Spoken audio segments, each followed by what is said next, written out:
Good evening students. तो आज आपके सामने जो हम वीडियो लेके आए हैं उसका नाम है ग्लूकोज 6 फॉस्फेट डिहाइड्रोजनेज डेफिशिएंसी। तो जैसे कि हम ये जानते हैं कि ये एक एक्स लिंक्ड रिसेसिव डिसऑर्डर है जिसके अंदर ग्लूकोज 6 फॉस्फेट डिहाइड्रोजनेज को बनाने वाला जो एंजाइम होता जो जीन होता है उसके अंदर म्यूटेशन हो जाती है।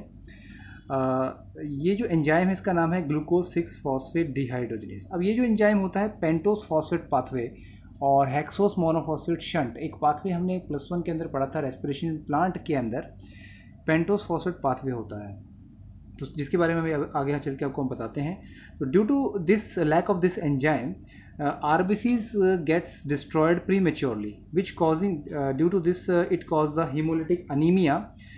इसकी वजह से हीमोलिटिक अनीमिया हो जाता है which cause the jaundice, dark urine, fatigueness, rapid heartbeat and the shortness of the breath. This enzyme involving in the processing of the carbohydrate during pentose phosphate pathway और hexose monophosphate pathway। आपने जरूर +1 class के अंदर ये पढ़ा होगा respiration plant chapter के अंदर, वहाँ पे हम पढ़ते हैं कि पेंटोस फॉस्फेट पाथवे और हेक्सोस मोनोफॉस्फेट पाथवे, ये जो पाथवे होता है, देखिए सेल के अंदर आपने पढ़ा होगा कॉमन पाथवे होता है। कॉमन पाथवे जिसमें ग्लाइकोलिसिस, क्रेब्स साइकिल और electron transport chain aerobic respiration के अंदर आपने पढ़ा था। नॉर्मली सेल ग्लूकोज का एक मॉलिक्यूल 38 या 36 ATP प्रोड्यूस करता है due to common pathway. Common pathway के अंदर आते हैं 3 स्टेप, ग्लाइकोलिसिस, क्रेब्स साइकिल और electron transport chain via oxidative phosphorylation, जिसको हम टर्मिनल ऑक्सीडेशन के नाम से भी जानते हैं। तो इस प्रोसेस के थ्रू 36 ATP या 38 ATP बनते हैं। तो पेंटोस फॉस्फेट पाथवे और हेक्सोस मोनोफॉस्फेट पाथवे जो होता है, इसके ज़रिए सेल एक्स्ट्रा ATP बनाती है। तो इस पेंटोस फॉस्फेट पाथवे के दौरान 12 NADPH2 प्रोड्यूस होते हैं और आपको पता है कि एक NADPH2 3 ATP के बराबर होता है। तो 12 को अगर हम 3 से मल्टीप्लाई करेंगे तो 36 ATP के दौरान के अप्रॉक्सीमेटली ATP यहाँ पे जनरेट होता है, जिसमें से एक ATP का यहाँ पर लॉस हो जाता है। तो नेट गेन जो पेंटोस फॉस्फेट पाथवे या हेक्सोस मोनोफॉस्फेट पाथवे की वजह से नेट गेन जो ATP का होता है वो 35 ATP के बराबर एनर्जी जनरेट यहाँ पे होती है।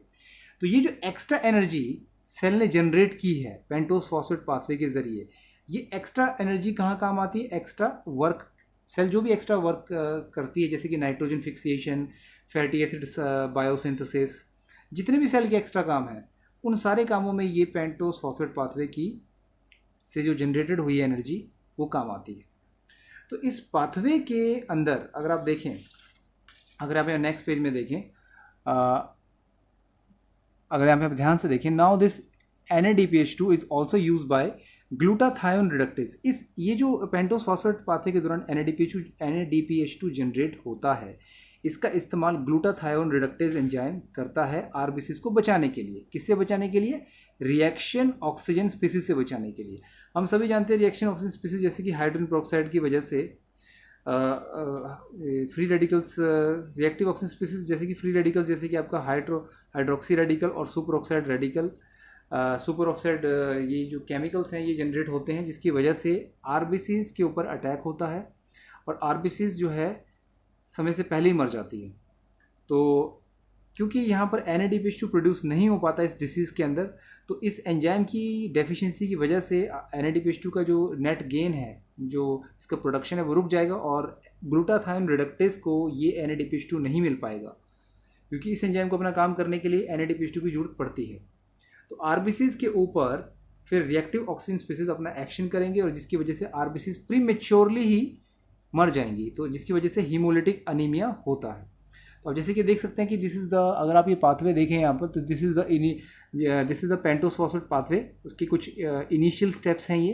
This is the first step जहाँ पर ग्लूकोज 6 फॉस्फेट को ग्लूकोनो 1,5 लैक्टोन 6 फॉस्फेट में कन्वर्ट किया जाता है with the help of glucose 6 phosphate dehydrogenase enzyme. तो इस एंजाइम की कमी की वजह से पहला ही स्टेप जो है पेंटोस फॉस्फेट पाथवे का ऑपरेट नहीं होगा, जिसकी वजह से NADPH2 का जो नेट गेन है वो कम होगा और ROS का नंबर, मतलब रिएक्टिव ऑक्सीजन स्पीसीज का नंबर ज़्यादा हो जाएगा। और ये रिएक्टिव ऑक्सीजन स्पीसीज का नंबर अगर ज़्यादा हो गया तो डेफिनेटली किस पर अटैक करेंगी? RBCs पर अटैक करेंगी और RBCs प्रीमेच्योरली उनकी डेथ हो जाएगी। तो इस बीमारी के अंदर हीमोलिटिक अनीमिया देखा जाता है। नाउ ऐसे पेशेंट के अंदर हम ये देखते हैं कि एंटी मलेरिया ड्रग्स, जैसे कि हमने पढ़ा भी था प्रीमाक्विन जो एंटी मलेरिया ड्रग होती है, ऐसे पेशेंट के अंदर हीमोलिसिस करती है और ऐसे पर्सन के अंदर मलेरिया नहीं होता। आपने सिकल सेल एनीमिया के केस में भी ऐसे ही पढ़ा था। सिकल सेल एनीमिया के पेशेंट के अंदर भी मलेरिया का जो पैरासाइट है प्लाज्मोडियम, वो सर्वाइव नहीं कर पाता। तो ऐसे ग्लूकोज 6 फॉस्फेट डेफिशिएंसी बीमारी से जो भी आदमी पीड़ित है, उस आदमी के अंदर ये मलेरिया का जो पैरासाइट है, जैसे कि प्लाज्मोडियम फेल्सीपेरम हमने यहाँ पे लिखा हुआ है, ये सर्वाइव नहीं कर पाएगा, क्योंकि यहाँ पे आरबीसी प्रीमेच्योरली ही डेथ उसकी हो जाती है। तो इस वजह से ऐसे आदमी को मलेरिया अफेक्ट नहीं कर सकता। और फाइनली हमें एक बात यहाँ पे और देखने की ज़रूरत है कि जो हीमोलिटिक अनीमिया होता है, it can also occur by bacteria और वायरल इन्फेक्शन। तो ये एक जेनेटिकल बीमारी है, जेनेटिक डिसीज़ है ये। बट इसके अलावा भी हीमोलिटिक अनीमिया जो इस बीमारी में हम देख रहे हैं, ये बैक्टीरिया से भी हो सकता है, वायरस के इन्फेक्शन से भी हो सकता है, या फिर जो ड्रग हम बैक्टीरिया इन्फेक्शन या मलेरिया के इन्फेक्शन से बचने के लिए जो लेते हैं, उस ड्रग की वजह से भी हो सकता है। और फाइनली यहाँ पर हम अगर देखें, it also occur by eating the fava beans. Fava bean को खाने की वजह से या फिर उसके पॉलन ग्रेन को इनहेल करने की वजह से भी हीमोलिटिक अनीमिया हो सकता है। इसीलिए इस रिएक्शन को या इस हीमोलिसिस को, हीमोलिटिक अनीमिया को हम फेविज्म भी कहते हैं। इसीलिए कई बार, क्योंकि कई बार ये फावा बीन्स को खाने से या उनके पॉलन ग्रेन को इनहेल करने से भी ये बीमारी हो सकती है। हीमोलिटिक अनीमिया तब भी हो सकता है। तो this is all about glucose 6 phosphate dehydrogenase deficiency. और ये बहुत ही इंपॉर्टेंट बीमारी है। नॉर्मली हम इस बीमारी को पढ़ते नहीं है। तो आई होप आपको ये टॉपिक अच्छा लगा होगा। तो आप हमारे चैनल को सब्सक्राइब कीजिएगा, इस वीडियो को जरूर लाइक कीजिएगा और बेल आइकन को जरूर हिट कीजिएगा। Thank you very much.